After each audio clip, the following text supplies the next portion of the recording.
Welcome to Self-Perfected.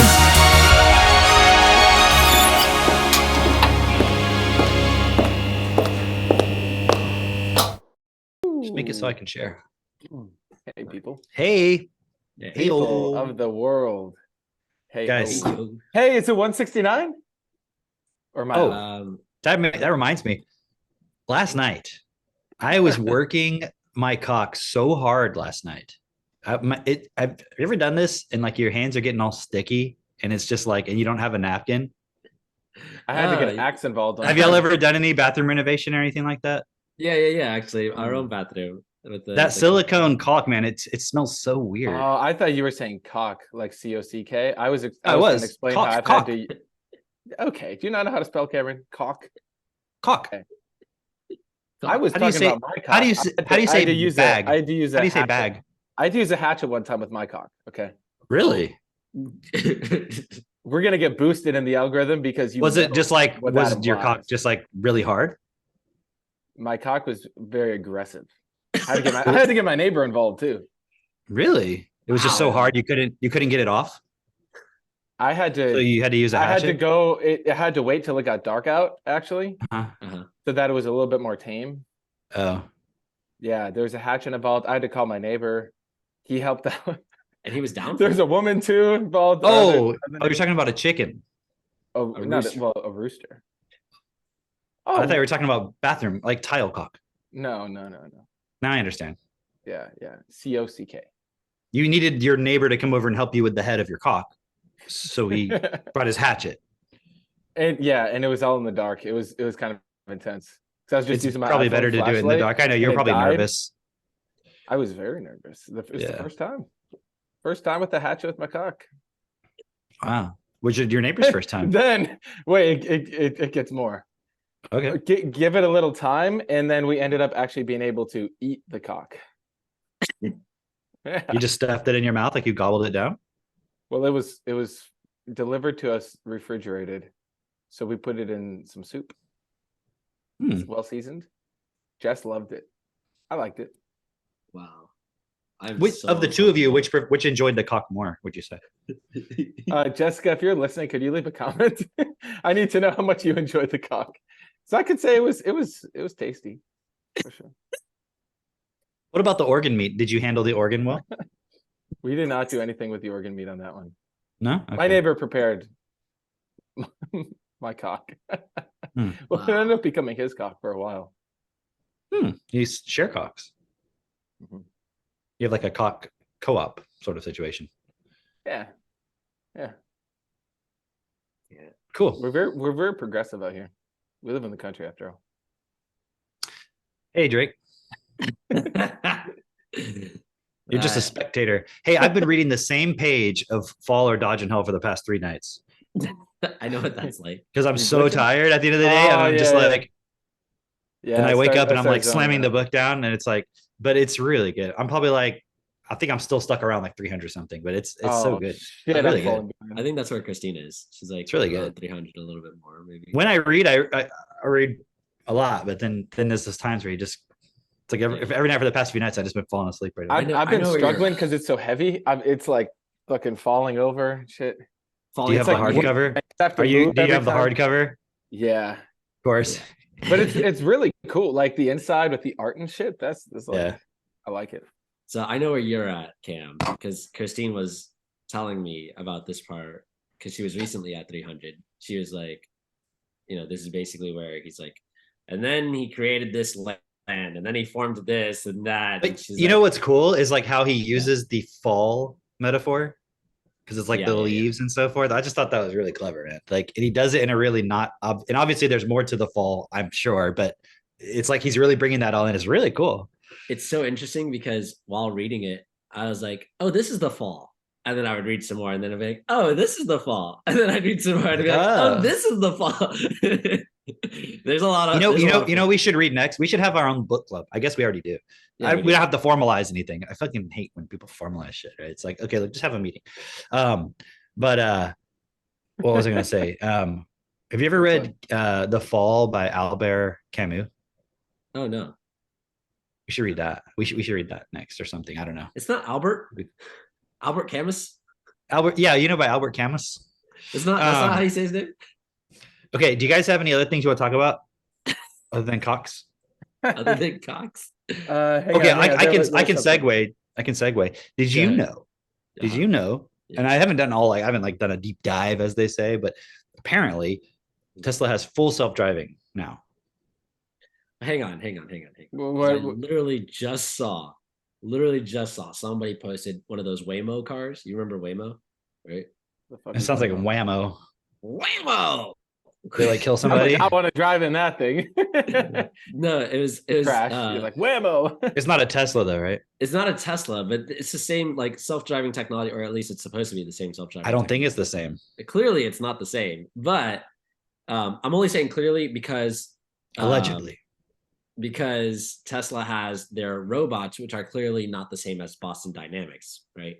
But anyway, Waymo, another self-driving technology, and I think it's by Google. I'm pretty sure. Right, it's not the And- same. And they have cars pick people up and shit like that and drive them around. Somebody apparently ordered a Waymo. They got in and they said literally 30 seconds later, it was driving on the train tracks. Hey, you remember that story I'd always tell where I'd be like about the GPS and I'm like, you know, if you're driving in, you know, and with your GPS and then like suddenly you're like, why am I in front of a lake? You know, we always use that as a joke when like the maps was new. Right. Yeah. Right. But it's like, let's take it one step further. You order the Waymo, 30 seconds later, you're driving on the train tracks. Right. And they had like these pictures. They posted all these pictures. And then in the comments, I don't remember where I saw, I think it was like, you know, how Facebook is like suggesting things to you now that have nothing to do with anything. What? But No. in the comments- Does it do that? Where's Facebook suggesting? Does it do there's that? like there'll be all these Like in some kind of posts. algorithmic way? Yeah, like some algorithmic way where it's like there'll be a post about like Greek gods or something like that, and like ancient history about Egypt. I don't know. Maybe this is like specifically for me. Yeah, they know you're really into the Bible. So I get ones from BBC and it's like they're sponsored. Oh, okay. But yours says sponsors. Mine says suggested. Okay. Just suggested. Is I this like haven't noticed the in the suggested reels ones. section where it's like reels, or this just in your general newsfeed? Just general, like I'm going through my feed. I'm seeing Do all you my click on the friends. reels section? My feed is getting fucked up. It's 1 out of every 3 has ads now. I thought it was at least one Oh, out of but every I 5. I'm getting a lot of ads for laser engravers or like Ooh, CNC laser cutting machines. damn, And I'm dude. watching it with Max and I'm like, Laser hair. these are removal? fucking cool, man. We look it up. They're like $8,000. I'm like, do we need one? He's like, these are cool. We should get one. We can make that. I'm like, I still have still have a 3D printer. I can't get to work. Yeah. No, I don't get ads though. But you know what I have heard about Facebook? Here's something interesting that might be of interest to other people than me. Apparently, Facebook now has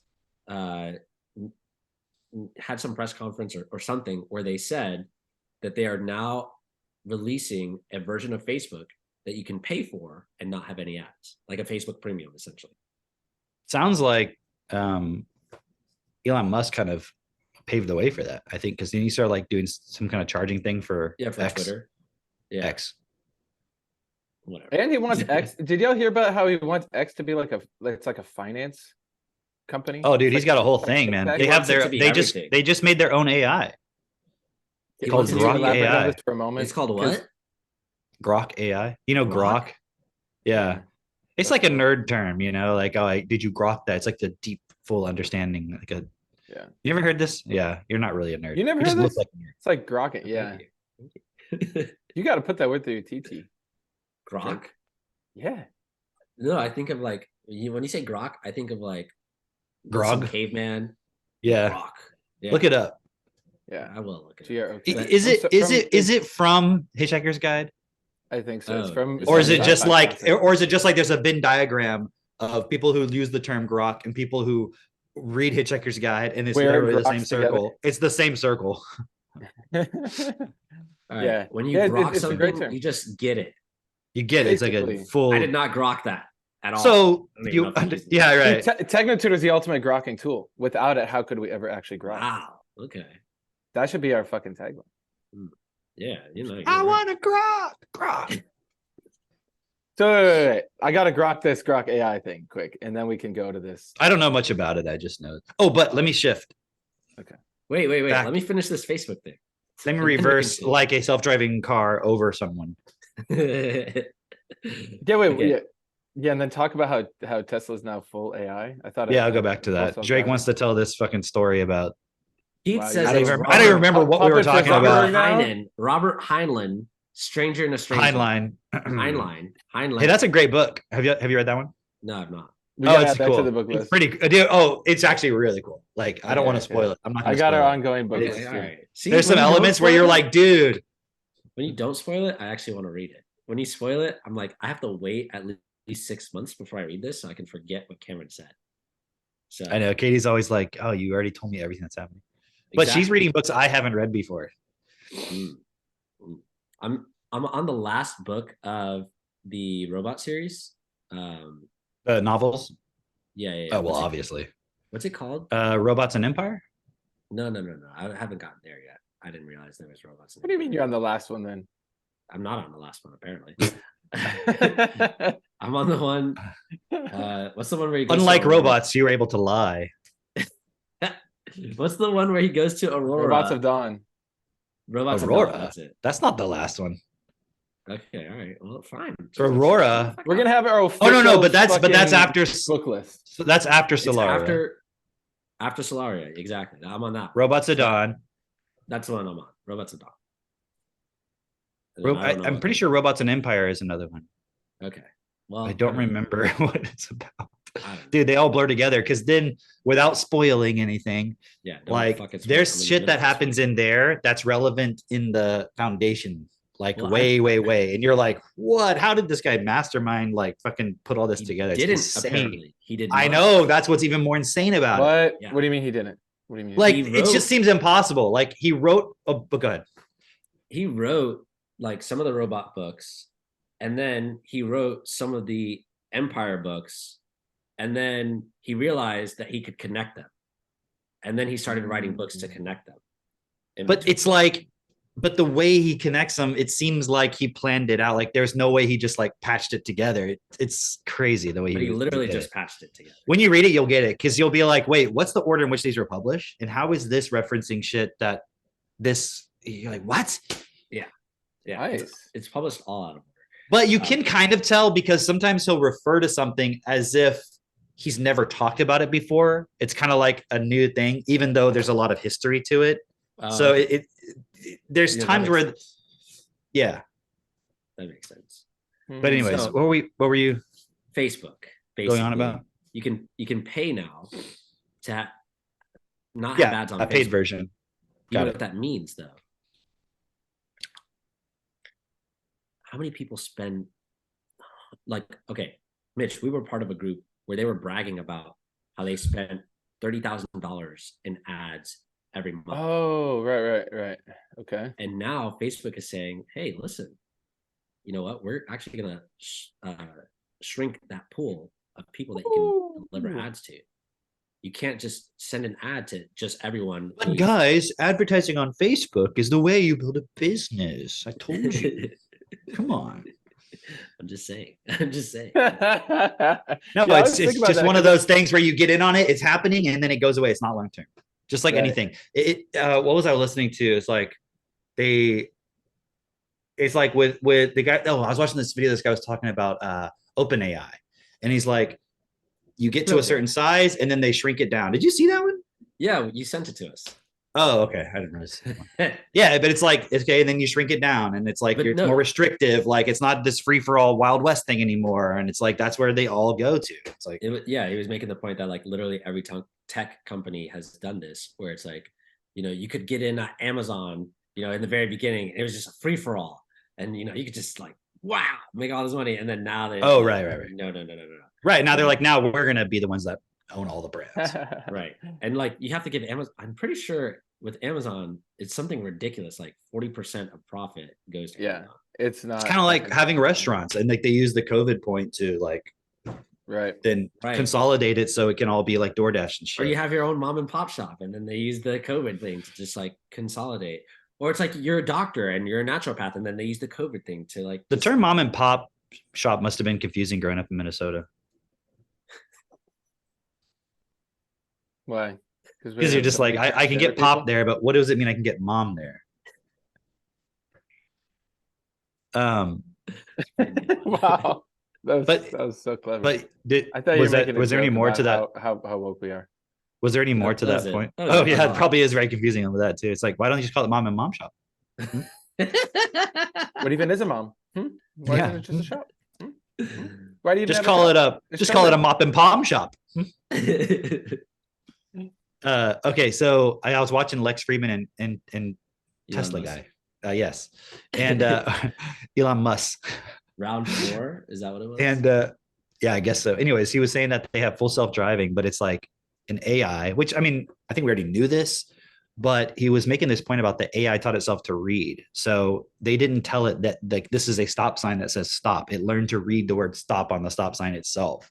It's like it's like an LLM type AI. So interesting. Interesting.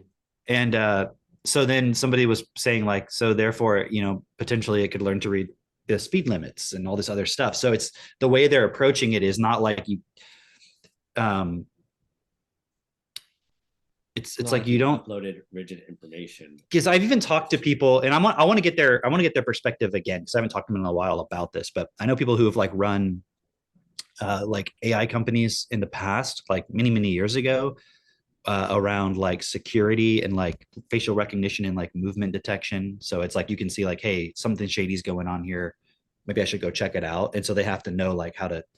But and I remember them just saying like how tricky everything was with recognizing stuff, and they were very skeptical about self-driving being like really ultimately ever or even anytime soon like just fully ubiquitous basically.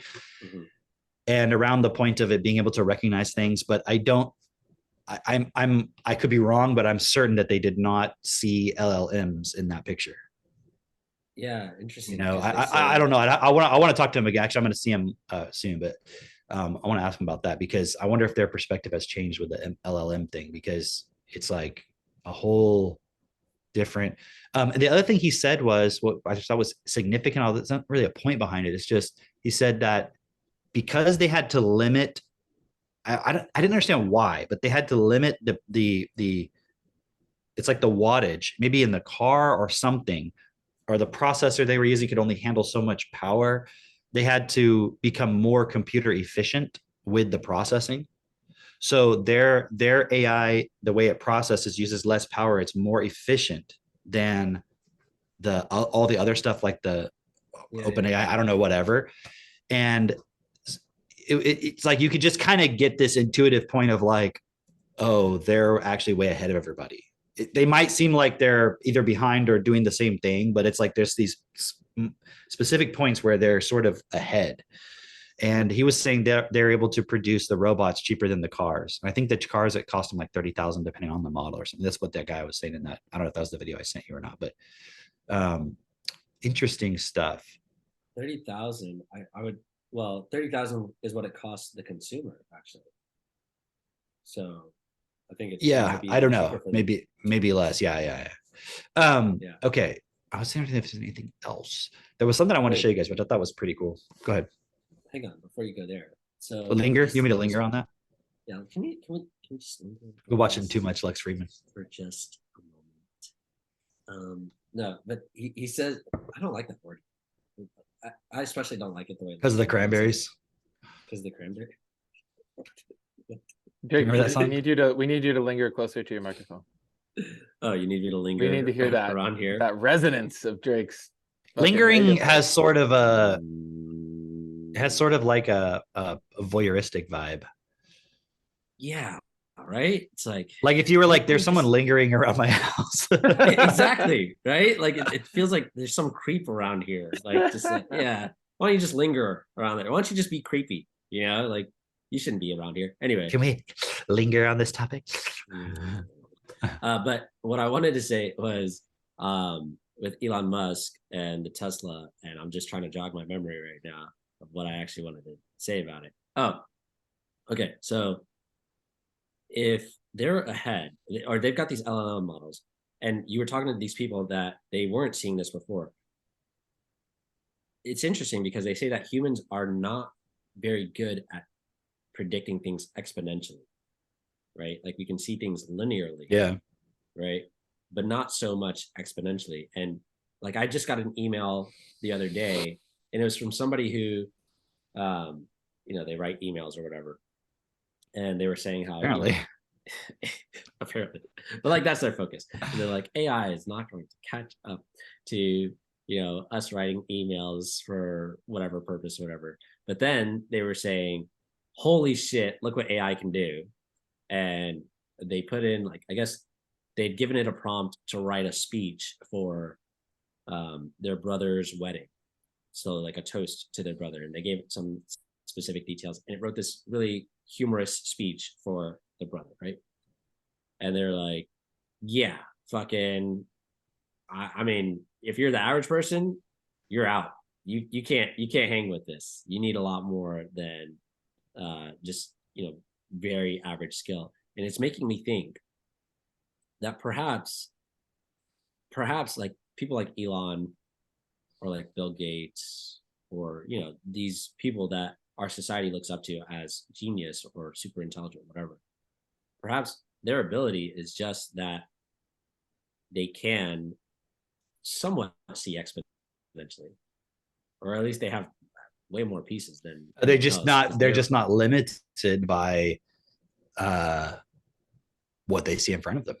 Right. They can see things that don't exist yet. That's it. Right. Yeah, exactly. That's it. Like, to me, even without the knowledge that this guy has about the AI and all that, the guy who did the company and all that, I'm like, I can see very easily. Like, it's just my imagination can go a little bit.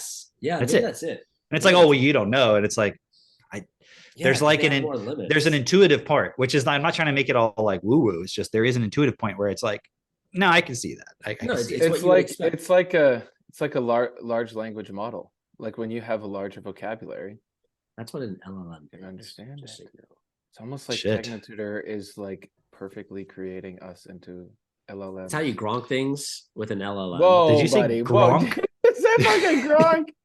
Oh my god! Fuck, what's the word? That goes in the blooper. Wow, Drake. Wow. Same fucking shit. You keep saying Gronk, okay?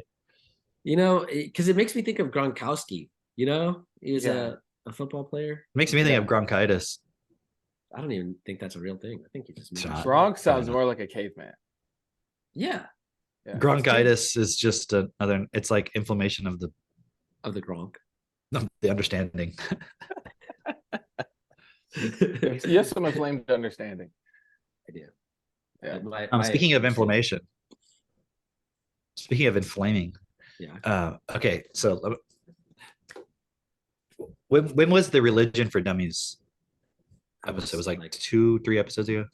At least 3 episodes ago. Let me see. We are on 169.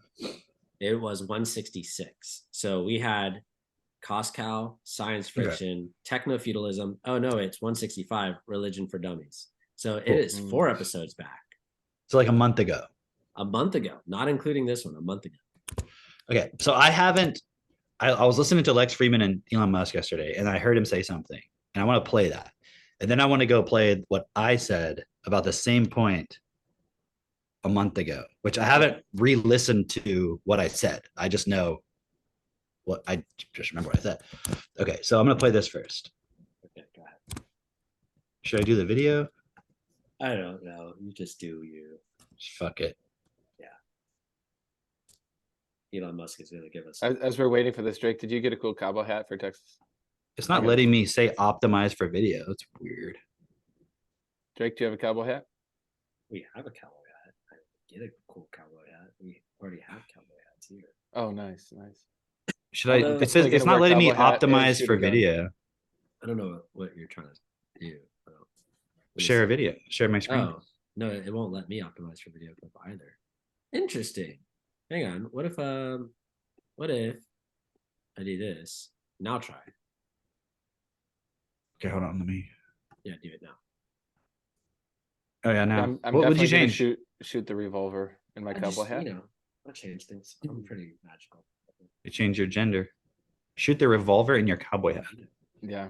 Shoot the revolver. We have 3 revolvers. We have a 22. We have a 22. We have a 22 Magnum. Sounds more badass. It sounds badass. And a 357 Magnum. There you go. That one. And the hog gun. We got to pull out that hog gun. Oh, and I've got, not that it's relevant on a 30-yard range, but I got the Bazooka? 308, the 308. Yeah, the 308. The long range Mesa gun with the fucking giant scope that can see like 1,000 fucking yards. Have you had that the past few years, or is this a new one? I've had it. We just never shot it. But hey, you're gonna be here early if you want. I could talk to Trey. We could go over on his place where you can see like a fucking 1,000 yards. Dude, we hit something at 800 yards. It was crazy. Oh shit! Pre-party. We're bringing Avery. I'm watching Avery shoot a 308. You hear that, Avery? I know you listen to the podcast. Oh, and he's laughing. And I got the compound bow set up. Ooh, I've never shot a bow. We'll do it. That sounds fun. It's fun. Like I feel like fucking Lord of the Rings in this shit. I had got one a couple years back, right? And we had it, right? And one day I was like, let me try to shoot it. So I brought it out there. At first, I didn't even want to shoot it because I thought something was wrong with it. Because I'd try to like just kind of see if I could just pull the string back. And I'm like, oh, I think it's like stuck or something. It's just you need like a certain amount of force to get it to like go. You know what I mean? It's not hard. It is. It's just I was like, it's like life. You got to need to unlock it or something. I just didn't know. So then I looked up stuff later and I was like, oh, okay. So I tried it again. I'm like, okay, that's all. But you don't dry fire it. Anyways, so I took some arrows out and they were like going all over the place. And I'm like, oh, this is way harder than I thought. Damn. So then maybe I'm getting a recommendation, something, whatever. And I'm like, it's like how to install a peep sight. And I'm like, what the fuck's a peep sight? And it's this little circular thing that you put in the string. Do you already know about this, Drake? Yeah. Yeah, okay. I didn't know any of this stuff, right? I was in the Boy Scouts. It's this little circle that you put in the threads of the string that you pull back, that when you pull it back, it's like you can see through it with one eye. And there's like a sighting, almost like a red dot, but it's made of plastic thing in the front, which I already had. But I was trying to aim just with that. And it's like, you can't. It's like if you only had a front sight on your rifle. Yeah. But no rear sight. Yeah. So you have to install a rear sight. It just doesn't come in. I didn't know any of this. So then I had to look up how to do that. And it's like, you have to undo the threads and all this stuff. So I ordered the peep sight and it sat there for like a year. Oh, geez. All the tools to do it, right? And then one day, like we're getting ready for this thing coming up, and like, you know, and I'm organizing stuff in the room, and I see the bow there, and I'm like, you know, I'm just gonna put this fucking peep sight on there, and why not? You know, like let's just get it done because it's just sitting there, right? Yeah. And so I look up how to do it, right?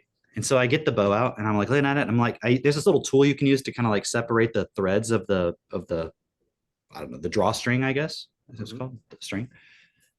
But it's like that string is very fucking tight. And I'm like, but when I watch them do it, it just goes right in. I'm like, something's not right here. So I do a little bit more research and it's like, oh, these guys have a bow press. It like compresses the bow somehow so that the string is loose. And I'm like, well, I don't fucking have a bow press. I'm not going to go buy a fucking bow press.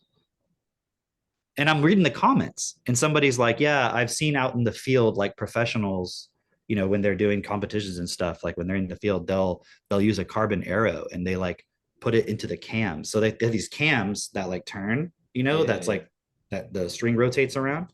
Yeah. And so if you pull it back, the cams rotate and they have holes in them. Okay. And so I took 2 carbon arrows and put them through. Oh, okay. Now I know someone like Bruce who like used to do competition archery. He's probably like, are you fucking serious right now?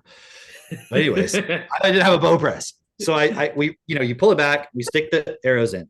Okay. Yeah. Hold on one second. Hey Max. I think I wrote forgetting about green dots. Green dots. What are you talking about? I heard you. Oh, are you okay?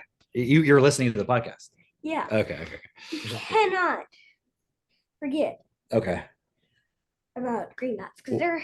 You mean on the guns? Yeah. Yeah, you like those ones? We have red dots and green dots. I like the green dots better. Yeah. Okay, so let me finish the story.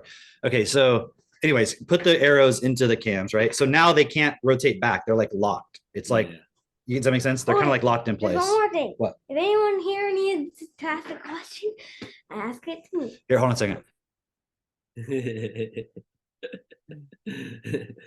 Next is like, and also we played chess last night. It was pretty fun. We played for a while. Really close to beating you now?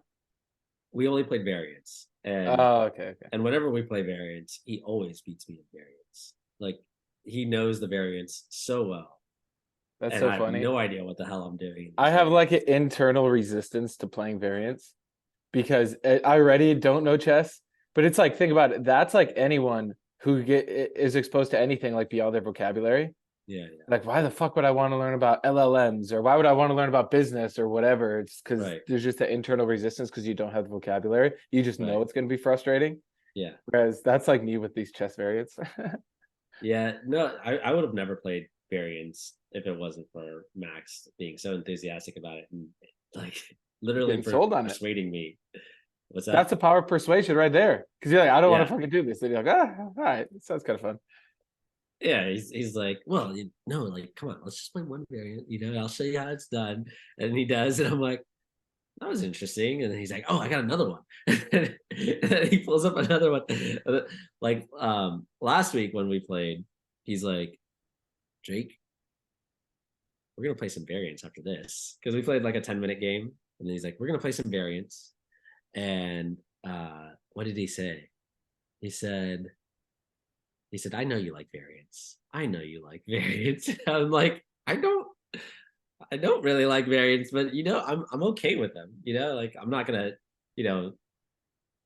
resist. It's also funny because yesterday I thought I was playing Max in a straight up game. And I was like, oh man, Max is off his game. Turns out I was playing Cameron. I only found that out afterwards when Max called me via FaceTime and he was like, hey, I watched your game with Cameron. And I was like, oh, I thought I was playing you this whole time. It was noticeable that Max is better than Cameron. I think Max is better than Cameron. Yeah. I think so, but I don't know. Is that typical What? that Max is better than you? It's hard to say because I can beat him, but he can beat me. But a lot of times when he's watching me play, he sees tactics I do not see. He's checkmates. He can tell you as checkmate in two. And sometimes he's wrong. I mean, like people make mistakes, even if you're good, right? But he definitely sees stuff. Like I was playing the other day. I was like, was it last night or the night before? And I was doing something and it was like I was gonna fork, right? Something, I forget exactly what. And I was like, check it out, Cindy. Look, I forked this guy. And she goes, yeah, and a discovered check. And I look and I'm like, oh shit. Because by moving that piece, it was this bishop or whatever was checking the king. Yeah. And I'm like, and then oh yeah, last night, that's what it was. Last night, I played a game. I played like three games or so last night. And there was one of them that I won, and it was a really cool checkmate. And it was like the queen, and I think it was like the rook. I had the rook, and then the queen went up, and then it was just like right next to the king. He's done. Yeah. And I just showed it to Cindy, and like as soon as I showed it, I'm telling him, like it was like I went like that, like, hey, check this out, Cindy. And as soon as I showed it to her, she goes, "Whoa, queen and helper checkmate, nice." I was like, she like saw immediately what it was. You see what I mean? That's awesome. Yeah. It was really cool. So, awesome. okay, so let me share that thing. I asked Max to go out because I know he wants to talk. I said, but I have some things I want to share. And then at the end, you can come back and share. We need to know what happened with the bow. Did you get it fixed? Oh, yeah, that's right. So did that stuff. You put the arrows in there. Now the bow's loose, right? Yeah. But the thing is, because it's not in a bow press, I can't. It's just like flopping around. Like you have to hold it. So I said, Katie, I'm going to hold this thing. That way, if it snaps or something, whatever, I'm holding it, not you. But can you watch this video and then put this peep sight in? So she like watched it. And then it's like I bought the thread that's called serving thread. And then you have the little circular peep sight. And then she's watching the video and I'm like holding the bow and she does it. It took us probably like maybe 30 minutes or so. It was like while Kais was taking a nap or whatever. And we got it in. I think I took a picture of it. Here, let me see if I can find it.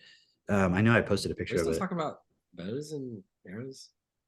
It took us 30 minutes. We got it in while Kais was taking a nap. What? Well, that was before we did the view site. I mean, we got to use our time wisely. Gotcha. I remember listening to, I went and saw Owen Benjamin live like a few years back before he got canceled big time. Actually, it was right after he got canceled, sort of. Oh. But it was before he was like full on, like, Yeah. Down with the boys. You know which boys I'm talking about. I am probably not gonna be able to find this fucking. I don't see how I'm gonna find this post Well, among all the people are billions just of gonna have to posts. come to the next Texas ranch But reunion. it looks professional, like the way she did it. It looks really good. I know, And I I've saw used. it. So then I took it out that day or the next day or whatever, and dude, I could. Oh, oh man, I don't have the. Well, I don't need to show you video. I was just hitting the target, bam, bam, bam. I mean, I was only like 30 yards, but still, like having never shot a bow and arrow except for like at Boy Scout camp, like the not even the compound, like the normal, what do they call it, like recurve or whatever it's called. I mean, so I'm just saying, it's like it makes it that easy, right? Yeah. And then the only thing I have to do, and I didn't bring an Allen wrench with me, was but we'll have an Allen wrench. We'll have an Allen later. We'll have an Allen. I don't know if I can use him as a wrench, but he should I be don't here know soon. if he'll even pick up a wrench. Okay, maybe I could just pick him up, and if his head is the right Pick him shape, up I and don't know. just fucking Wrench him. force him.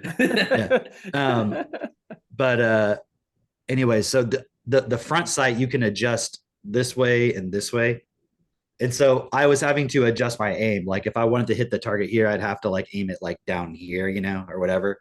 So I know I need to. It's just like sighting a rifle or something. So I have to sight it for myself. But that if I'd had the tools with me, I would have done it right then and there, and it would have been done. But it's pretty cool, man. Like, and what's interesting too is when you install the sight, the way it has like it's like a little circle that has like a groove in the center, and then in that groove. So it has like almost like two outer rings, if that makes sense. It's all one solid piece, but it's like, like the rim of a tire for a car. Yeah. How it has like when you look at the rim, it's like there's a central, like the center of it is lower than the two edges, the rims themselves, right? Yeah. It's kind of like that, but there's like a diagonal cut across both of the outer rims. Okay. And I think, and that's where the thread goes through. Not the thread, the string from the bow goes across diagonally. Okay.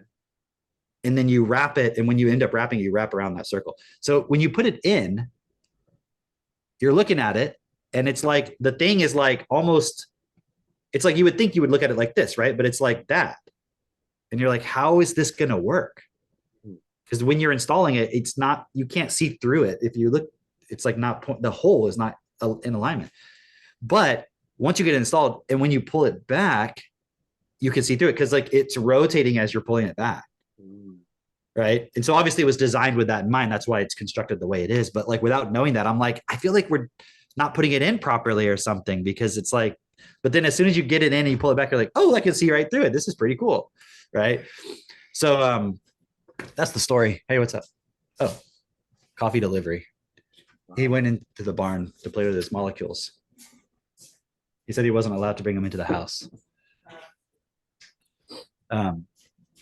He wants to play with his molecular geometry set. So. That's so cool. I just want to highlight this point, right? Because sometimes people hear that story, they're like, okay, well, why are we talking about bow and arrows and shit, right? It's like, look at it as when you build your life effectively, you can do a bunch of cool fucking shit that you've never done. Like I never grew up bow hunting or fucking shooting guns or anything, but it's like when you just build your vocabulary, build a business, you have money, you can do things. Now you can like unlock a whole new, more fun level of reality and like do all these things that you didn't even know were fun. Or like, and I like to share it too, because it's like we're having to figure out new things. And how much in most people's lives are you actually figuring out something new? Like every once in a while. And then usually I update my Facebook. Well, or just like something that you're learning, like how to paint or something, but it's usually reserved to like one specific hobby. Yeah. Right. Like Max and I went to this we went to this little meeting in like an hour away in Shreveport for like it's called a chess club, but it's not really like a competitive chess club. It's more just like people who get together and play chess. And so we went that night, right? And I was like going there projecting like, oh, it's going to be all these like older people and they're going to be like chess masters and all this stuff. And I get there and it's a bunch of people who just kind of like, they've been playing chess for a little while, but they're like, no one's more than like maybe a 700 or something, right? So it's like nothing crazy, right? I know, like it's nothing crazy. And it's like, there's some kids. It was pretty cool. Like Max, The That's first time he awesome. played one of the guys, the guy beat him, and then Max played him again, and then Max beat him. It was pretty cool. I was like, it was fun. And Max played a few people, and by the end, guess what everyone was doing? Can you guess, Drake? Trying to buy Techno Tutor for Max. No, they're all playing variants. He sold them all in it. And like there was this point where like I was playing the guy a little bit. Like there was a few people there. There's one guy that Max played originally, and then I played him. And he was telling me he had been playing for a few years, and he was about a 700. And he was like, and then there was a comment he made, like he has a kid, right? So we got his, we're connecting with him. He seems kind of cool, right? But he's got a kid. And then as we were kind of talking with everybody, right?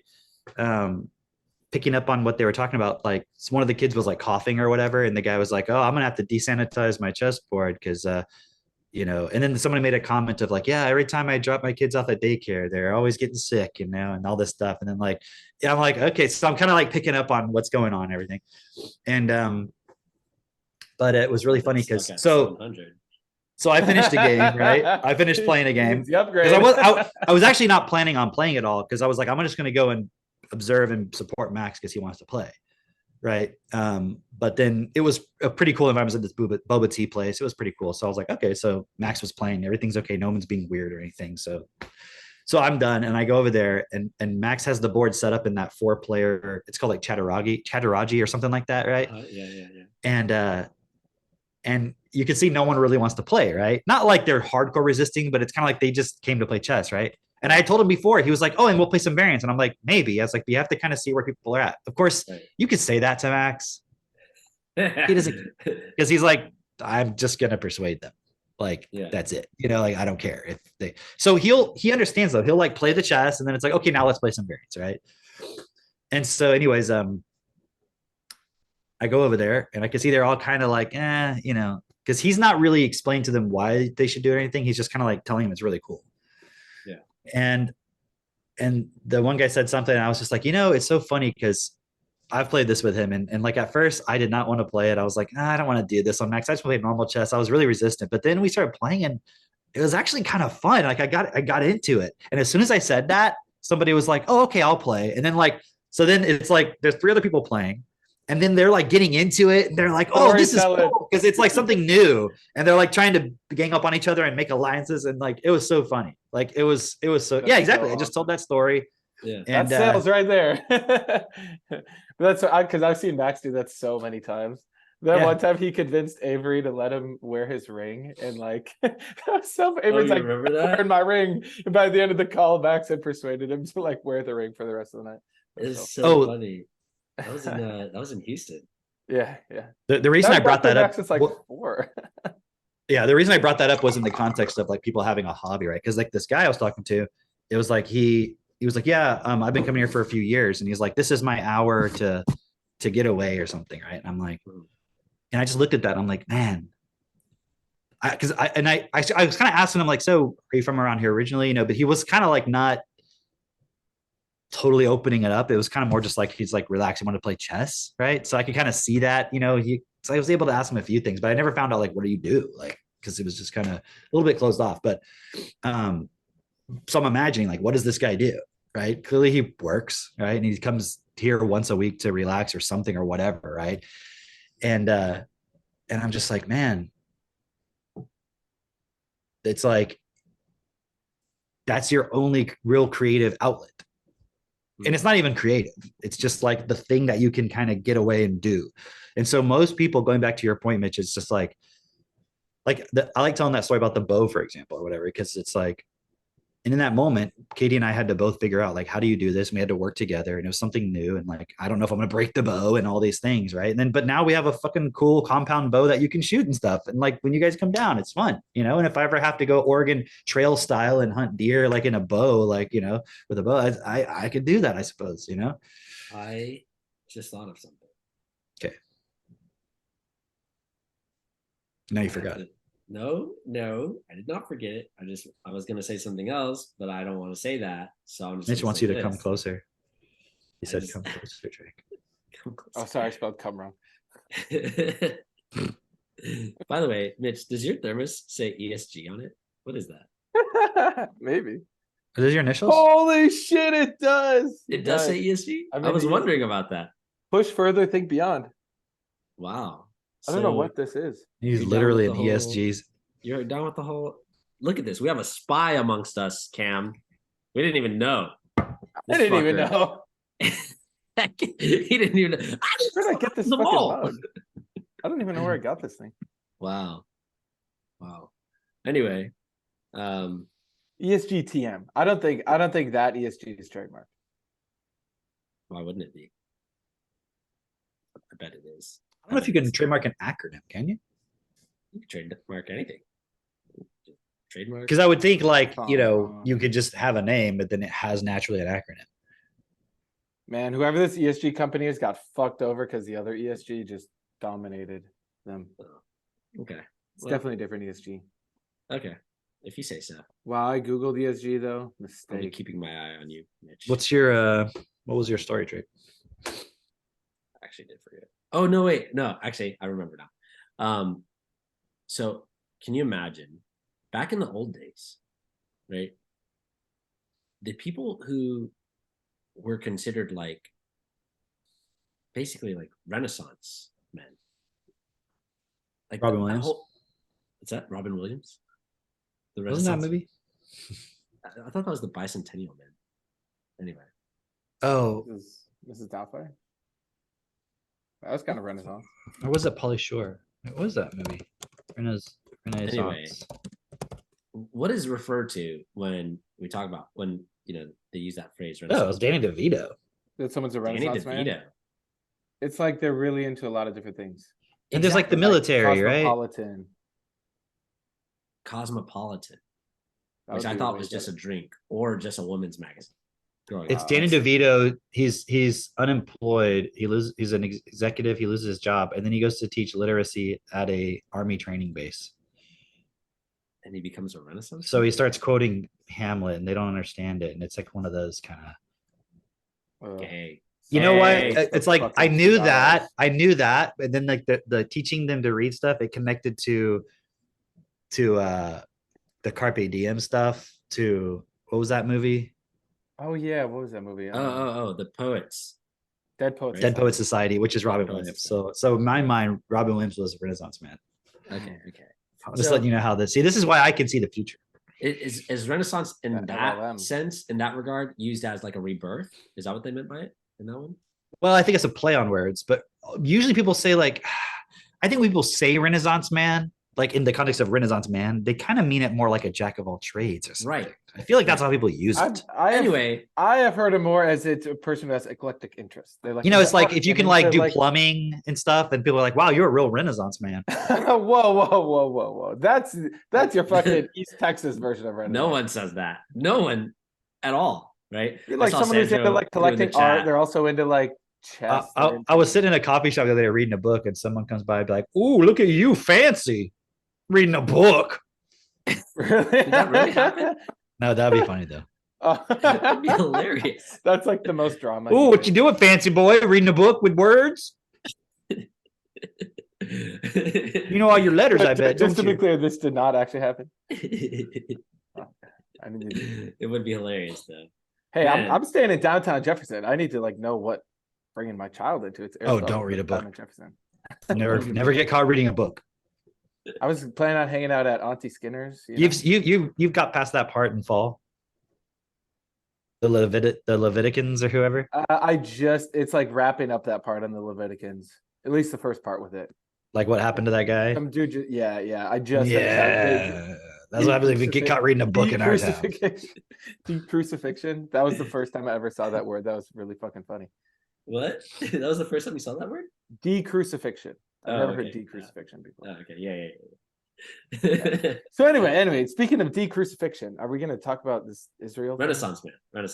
Oh, okay. That's what we were on. This is What was your Renaissance, point? We're getting there. Mitchell, there's we're this getting there. cliffhanger. Okay. we gotta Just build it up. Cliffhanger Like with Sylvester Neil Stallone. Stevenson. you gotta there's foreplay first, and then you gotta build up to climax. Okay. I don't- Also, I was watching. Okay, hold on, real quick. Sidebar.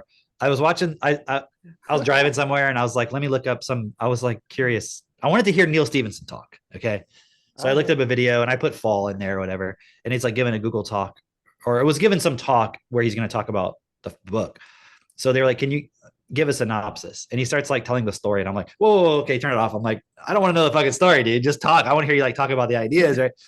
But what was interesting is in the beginning, the guy who was, the host of the event kept saying like, "Oh, wow, so this was a pretty big book, and I kept making a point about how big of a book it was. I'm like, you ever read a fucking book before, dude? Like, it was Big. almost like it was the only book the guy had ever read or something. It was just like, Like I just used Bard AI to give me like, okay, you're sitting down with Neil freaking Stevenson and you're like, I mean, this is a pretty big book you wrote here. It's like, It's like cool. Okay, dude, I wrote a fucking long book. Can we talk about something else? It's just like, why is this guy going on? Like, as if like it was almost like trying to be self-deprecating or something. It was really weird. I'm like, dude, it's not. You ever read Otherland? Like, give me a fucking break.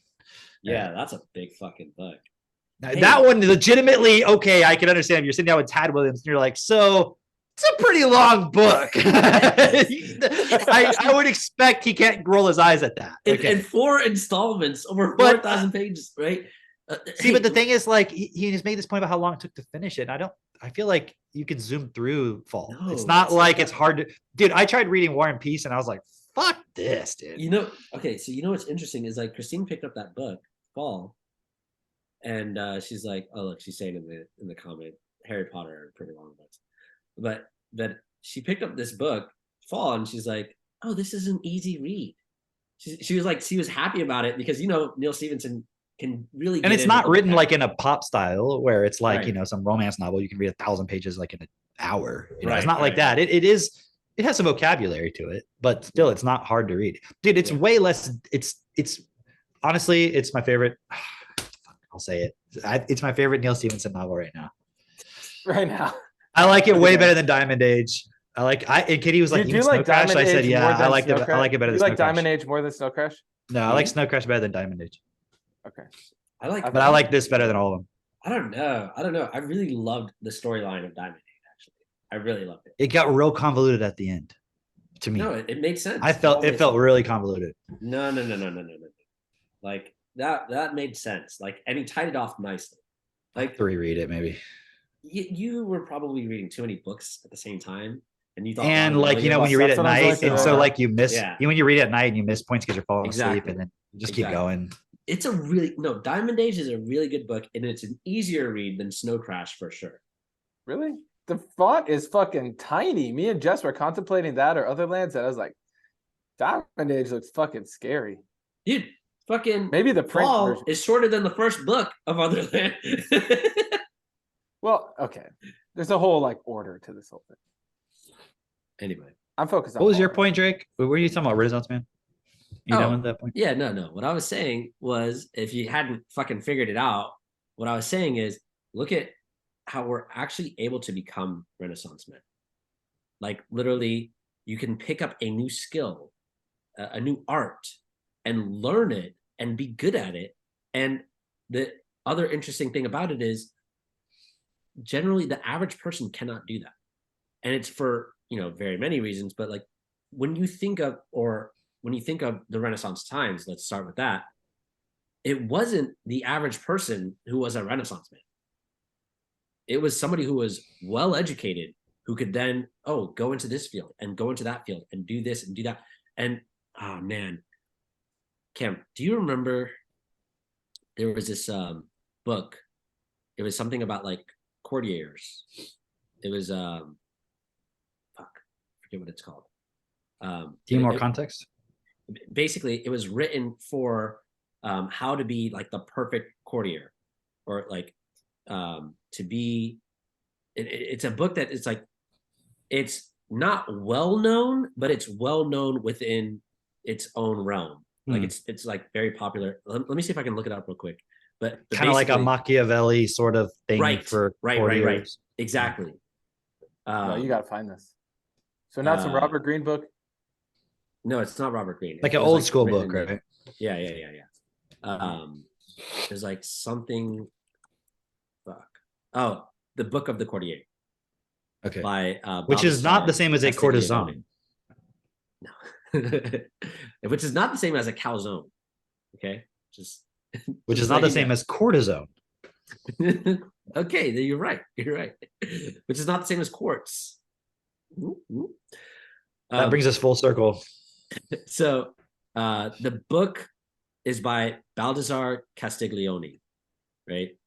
And he basically wrote this book saying, here's how you can be the perfect advisor to whoever's court you're in, right? And in this book, he makes the point, you need to be well versed in the world.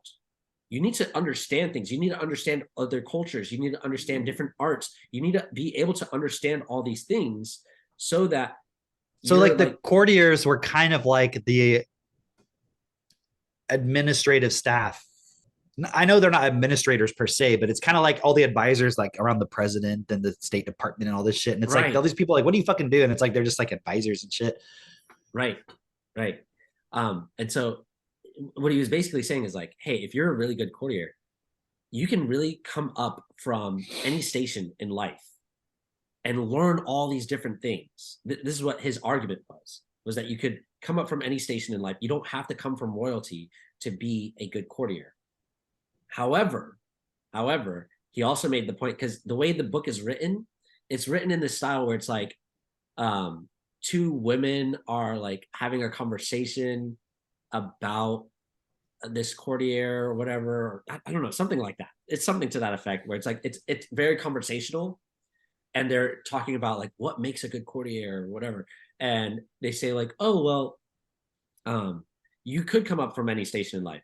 Yes, but that's not going to happen because you have to be educated, right? And so typically the educated class comes from the higher station in life. So I'm just making that point because it's literally, you could be well versed in all these different aspects that are seemingly unrelated, and then add so much dimension to you as a person. And it's not like where the average person today can't do that. The average person today is, first off, they're focused on their job, and that's all they think about. And second of all, they don't have the capacity to think outside of that, to even just like consider taking up a new hobby or a new skill and pursuing that. And if they do, it's just that one single thing, and they're not like, okay, I go hiking. Great. Like, what else do you do? Like, well, I've hiked this mountain and this and that. Okay, great. What else do you do? Did I tell you I really like hiking? Like, okay. Anything else? Like, okay, like if you heard that somebody builds model planes, goes hiking, plays chess, you'd be like, wow, this is a well-rounded person. That sounds like a well-rounded person. Just that, Like, wow, you do a lot of different things. That's it. And it's not like, oh, okay, so now what you have to go do is just go try a bunch of different things and learn a bunch of different things. No, that's not what I'm saying. I'm saying you have the capacity to do that when you literally just do what we're doing. It's like so many people that I know now that are like, wow, you're so good with like building stuff and all that. I'm like, dude, like 3 years ago, I didn't even know how to fucking use a saw or a drill or anything. Like, it's right. So it's constantly expanding. Okay, I want to show you guys something. All right. You know how people say like not to brag. That's so I've never dumb. heard you say that. But it's like they're lying. Not to brag. It's like, why don't you just say like, okay, so I want to brag a little bit. So this is going to come off as bragging, and I mean it too. So because it is intentionally. All right, so I think I'll start with Elon Musk. Elon Musk. Here he is. That's he looks different. Okay. Can y'all hear that? I can't hear the sound now. Let me try to optimize the video clip.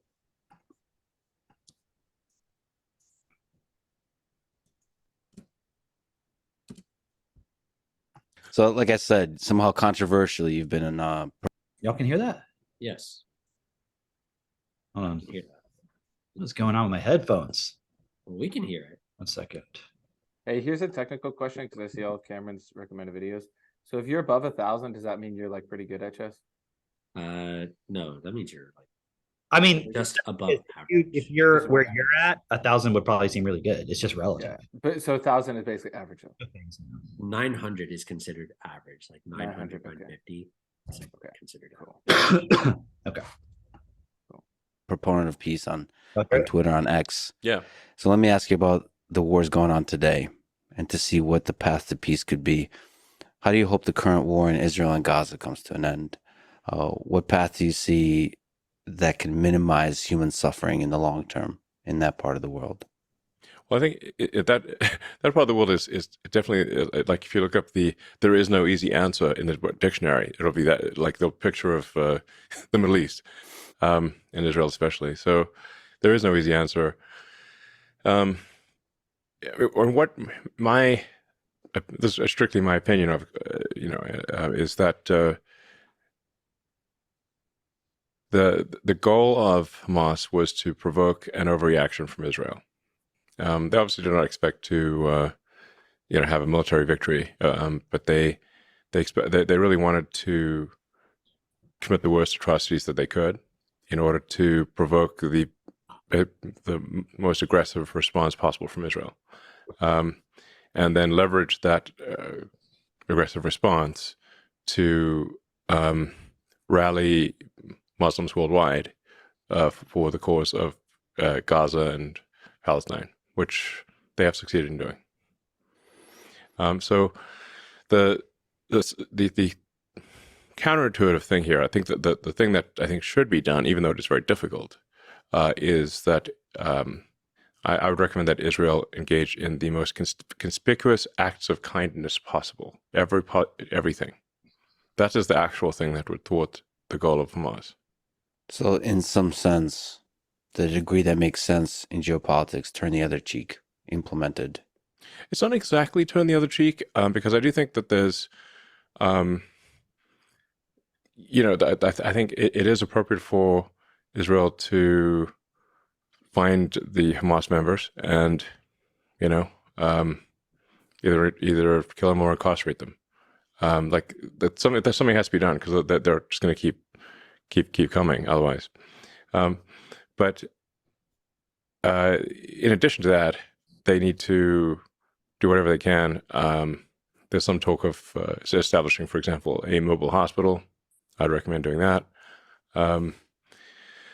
Just making sure that there's food, water, medical necessities, and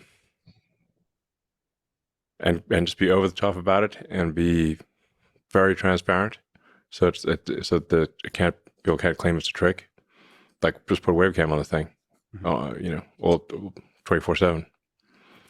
Deploy acts of kindness. Yeah, conspicuous acts of kindness that are unequivocal, meaning they can't be somehow, because Hamas will then, their response will be, "Oh, it's a trick." Therefore, you have to counter how is it not a trick. This ultimately fights the broader force of hatred in the region. Yes. And I'm not sure who said it. It's an apocryphal saying, but an eye for an eye makes everyone blind. Now that neck of the woods, they really believe in the whole eye for an eye thing. But I mean, you really have, if you're not going to just outright commit genocide, like against an entire people, which obviously would not be acceptable to really shouldn't be acceptable to anyone, then you're going to leave basically a lot of people alive who subsequently, hate Israel. So really the question is, like, how, for every Hamas member that you kill, how many did you create? Okay, so I'll leave it at that for a moment. That point, have you heard anyone else out there saying that?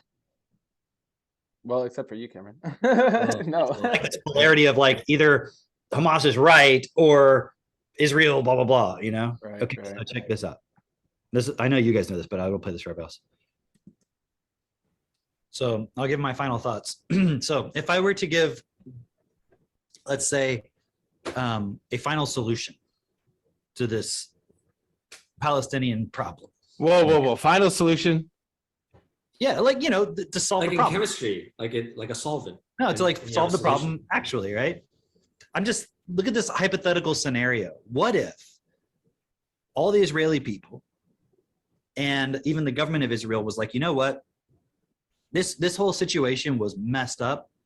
This is totally unacceptable. But if we respond with just trying to kill people, Like clearly, if I can see a guy who's about to bomb somebody or do something, let's get rid of that guy.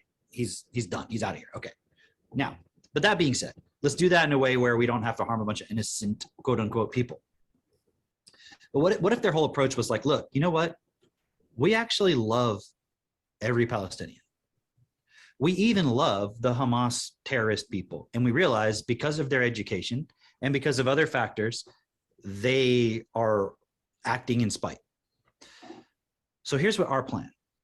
We're going to take all the money that we've received from around the world that we constantly get in US aid and all this stuff, putting up defense barriers and missile domes and all that. Here's what we're going to do.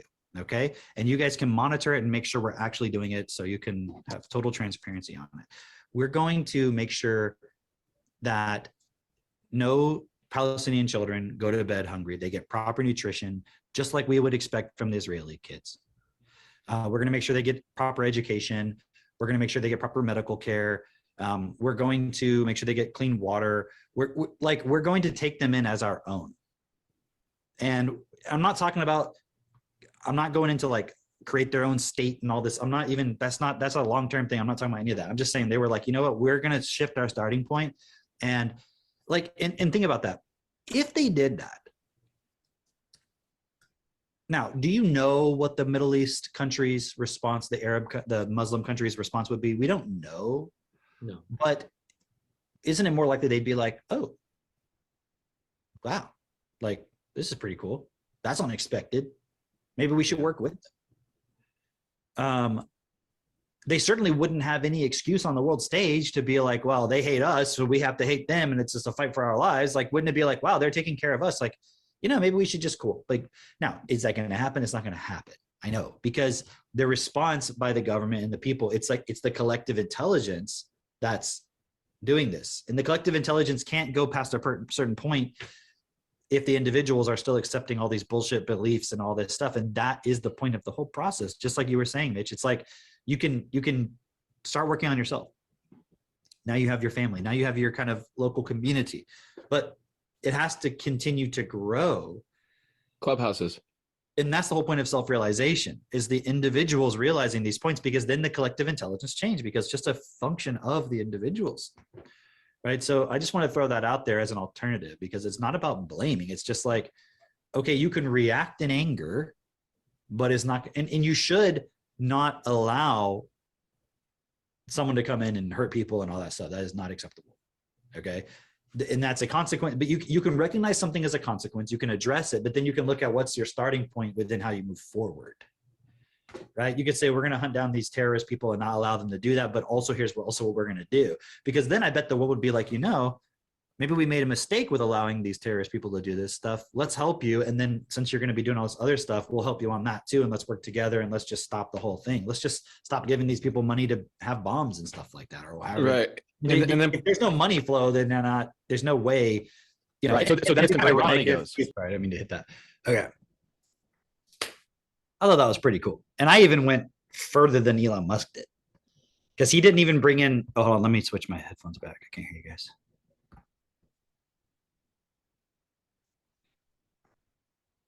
Why the heck can't I hear you? Oh no, because I was muted. That's why. Oh, okay. Can you hear us now? Yeah, I'm switching back to my headphones. Go ahead. No, I was just saying, you know, Elon sounds like he listened to the podcast, but didn't make it to that part. He just didn't process all of the other Yeah. parts of it. Yeah. There you go. No, But I thought that was pretty cool, because I'm listening to that the other day and I'm like, that's literally what I fucking said. Yeah. Like, he just used different terms like conspicuous acts of kindness, but that's kind of ambiguous. So, yeah. but he did say drinking water, hospital. No, I said water, food, nutrition, medical. Yeah. And education. Right. And I even said the same point too, of like, no, go kill the terrorists. Like, get rid of them. Don't let them do that. I'm not fucking naive here. Right. So I thought that was pretty cool. Have you ever heard of like the levels of consciousness, the whole Ken Wilber thing? Where it's like, yeah, I was super into Ken Wilber. Yeah. Yeah. Like it's interesting, because I obviously when you investigate destiny and you understand the vocabulary, how consciousness is not the answer. However, it is kind of a helpful bridge from where, let's say, average Joe Schmo is at, to actually understanding. And they even explained those spiral things. Yeah. in Destiny, but in the context of what does it really imply if you don't just get mystified by it? Yeah. And it's like, for example, there's like these levels of consciousness, let's say, right? And one of the base levels is just they call it power gods. So it's like you're just fighting over like who has the right god. That's exactly what you see in the Middle East right now. And it's like a certain level of thinking. But then as you go up, then it's like a higher, let's say, quote unquote, higher level of consciousness is there's one they call it green, which is where you're like, oh, we're actually all interconnected and we're all one. So we need to like honor the planet. But even that still runs into issues because then you're like these fucking people who are just like, protesting for the climate where it doesn't actually solve anything. There's a higher level though, quote unquote higher, which is it's called flex flow. That's at least how I was that is the model that I've seen, right? And it's where you see what would be the best outcome. You realize you have to like act in a certain way to get different people on board. For example, you have to sell the environmentalist people in a certain way. You have to sell the power god people in a certain way. Like there's levels to this shit. And so you need to be able to be flexible in your expression. And so that's where the quote unquote final solution, as Cameron was talking about, makes a lot of sense. It makes actual perfect sense because the only way we can help people, let's say, transcend their levels of consciousness to actually get to awareness is meeting people where they're at, ensuring that they have their basic needs met. And one of those vital needs, obviously, is fucking education and vocabulary. Because if someone has, let's call it a limited language model, there's no fucking way they're going to be able to be an effective human. But if someone can actually become, like we've been talking about, being a Renaissance man, being able to understand things, being able to have equal vocabulary, that's how we can start to actually raise these levels until we can all get to the point where we can just fucking be here as awareness. But there's steps to this shit, It's just like Jay-Z said, I'm not a Renaissance man. I'm a Renaissance man. Damn. Those were not actual Jay-Z words. There's a really cool line by was it Fish. Pharrell? What's that Oh, guy's name?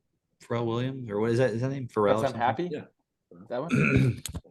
Hold on, there's a really cool line. Let me look it up. I think it's him. What did he say? Because Just I'm tell me what happy. he said. I don't remember the lyric. Happiness is how I feel, something like that. I don't think I've actually listened to that song intentionally. If you feel like happiness is for real, that one? Maybe I don't know if it was him actually or who it was. Man, I should remember what I don't remember what the lyric was, but it was something about he was like referencing the Illuminati or something like that. I don't remember what this specific line was, but it was something like you don't have to something to tell I'm a Mason. But the way he said it was like a Mason. It was really cool. It was pretty cool. I don't remember the exact. I was trying to look it up, but I don't see it. I don't know if it was him or somebody else. Maybe it was he's the guy who does kick push, bitch. Lupe Fiasco. Lupe Fiasco. Maybe it was him. Maybe you confused him. Yeah, maybe. I don't know. Maybe not. We should just make all of our own music to just make sure that the music is actually best. Hey, Maxie. You want to come say hi? Max is coming over to say hi before we end today. Hello, Maximus. Hold on. Let me put the speaker on. Hey, and in light of everything Cam was saying with the whole like solution to the Middle East and all that, it's like really everyone here listening to this podcast, there's a really cool term to look at. It's called kingmaker. Like, just look it up and study it for yourself. You'll see why I'm bringing this up. It's like that's the level that we have to play at. But there's a cool book too. It's called The Grand Chessboard, which is actually kind of fitting, right? Because we like chess. But it's explaining like geopolitics and statecraft and all these. It's like a whole vocabulary set that as we keep getting higher in positions of responsibility in the world system, we can start to then influence these outcomes, such as in the Middle East and so forth. Well said. What's up, Max? What shirt do you have on? My Isaac Hasbro shirt. Oh, nice. Hey, that's awesome. Love it. Are you building any robots, Max? I was trying to build one a few days ago. Cool. Yeah, I wanted stuff from the junk cabinet. Wow, nice. Hey, I'm going to see you in a few days. So is Drake. We're gonna Avery's be getting hanging out. today. I know. I'm excited. I'm looking forward for What? everyone getting together. I'm not sure. I'll have to look. Anything you want to say before we end for today? Say hi to everybody watching. Hi, everyone. Everyone who's watching this video. So,